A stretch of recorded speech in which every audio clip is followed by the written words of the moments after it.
आपदा राहत पैकेज का ऐलान किया जाना है। कई विभागों में भर्तियों को मंजूरी भी दी जा सकती है। कर्मचारियों के हित में फैसले सरकार ले सकती है। तारादेवी शिमला रोपवे को भी मंजूरी फाइनली मिल सकती है। करीब 14 किलोमीटर लंबे इस रोपवे से शिमला शहर के 15 स्टेशन जुड़ेंगे। परियोजना को पूरा होने के बाद राजधानी के मुख्य मार्गों पर ट्रैफिक जाम की समस्या से राहत मिलने की उम्मीद है। इस परियोजना को केंद्रीय वन मंत्रालय से वन संरक्षण अधिनियम के तहत स्टेज 1 की मंजूरी मिल चुकी है। ये रोपवे विश्व का दूसरा सबसे लंबा और देश का सबसे बड़ा रोपवे प्रोजेक्ट होगा। Himachal Pradesh ropeway transport development corporation ने इस प्रस्ताव को फिर से तैयार किया है, क्योंकि परियोजना के लिए नई टेंडर प्रक्रिया को अंतिम रूप देना है। इस परियोजना की लागत 1734 करोड़ 40 रुपए थी, जो अब बढ़कर 2296 करोड़ रुपए तक पहुंच गई है और सुक्खू कैबिनेट की बैठक में इसे मंजूरी दी जा सकती है। आपदा राहत पैकेज का ऐलान किया जा सकता है, उसे रिवाइज किया जा सकता है। कई विभागों में भर्तियों को मंजूरी दी जा सकती है। कर्मचारियों के हित में कुछ फैसले सरकार ले सकती है। साथ ही साथ जो सबसे महत्वपूर्ण है वो तारादेवी शिमला रोपवे को मंजूरी मिल सकती है। चलिए सीधे रुक करते हैं, हमारे सहयोगी रणबीर का जुड़ चुके हैं हमारे साथ। रणबीर, आज सुक्खू कैबिनेट की अहम बैठक, क्या कुछ रह सकता है जो चीजें मैंने बताई उसके इतर?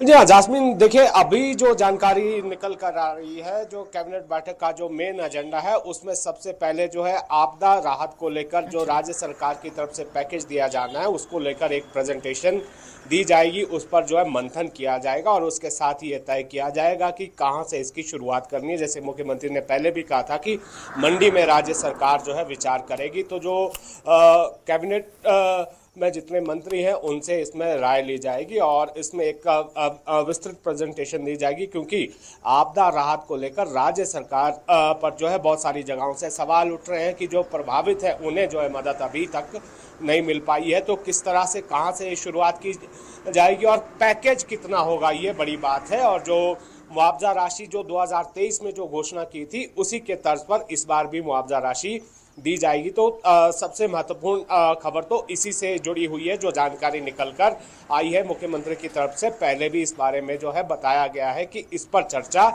की जाएगी।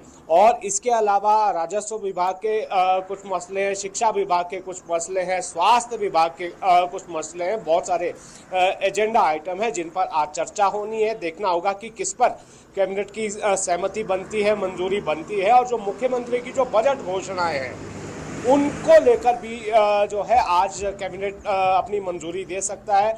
बहुत सारी ऐसी घोषणाएं जो बजट के दौरान मुख्यमंत्री ने की थी उन्हें अभी तक जो है अब वो धरातल पर अभी उतरी नहीं है, तो कैबिनेट की मंजूरी उनके लिए आवश्यक होती है। तो आज ये भी लग रहा है कि जो मुख्यमंत्री की जो बजट घोषणाएं हैं उन पर भी मुहर लगेगी। इसके अलावा बहुत सारे ऐसे एजेंडा आइटम हैं जिन पर चर्चा होनी है। और यहाँ पर यह भी बताते चले दर्शकों की जानकारी के लिए, जो एजेंडा है, जो मंत्रियों को जो एजेंडा जाता है कैबिनेट बैठक का, हालांकि अपने अपने विभाग की एजेंडा तो वो लेकर आते हैं, जो उन्हें एजेंडा दिया जाता है वो कैबिनेट बैठक में ही खुलता है और वहीं पर उस पर चर्चा होती है। देखना होगा दोपहर 12 बजे ये बैठक है कि कौन कौन से महत्वपूर्ण निर्णय जो है राज्य सरकार की तरफ से लिए जाएंगे। इसके अलावा भी कुछ अनौपचारिक जो मसले हैं सरकार से संबंधित, उस पर भी जो है चर्चा आज संभव है। बिल्कुल। साथ ही साथ रणबीर, एक महत्वपूर्ण तारादेवी वाला जो रोपवे है उसको लेकर, क्योंकि उसका रिवाइज टेंडर निकलना था जिसकी लागत अब बढ़ चुकी है और उम्मीद ये की जा रही है कि इसे भी मंजूरी मिल जाएगी, जो अपने आप एक बहुत बड़ी उपलब्धि होगा अगर इसका कार्य जल्द से जल्द शुरू हो जाता है, क्योंकि ये दुनिया का दूसरा सबसे लंबा रोपवे होगा जो हिमाचल में बनाया जाएगा।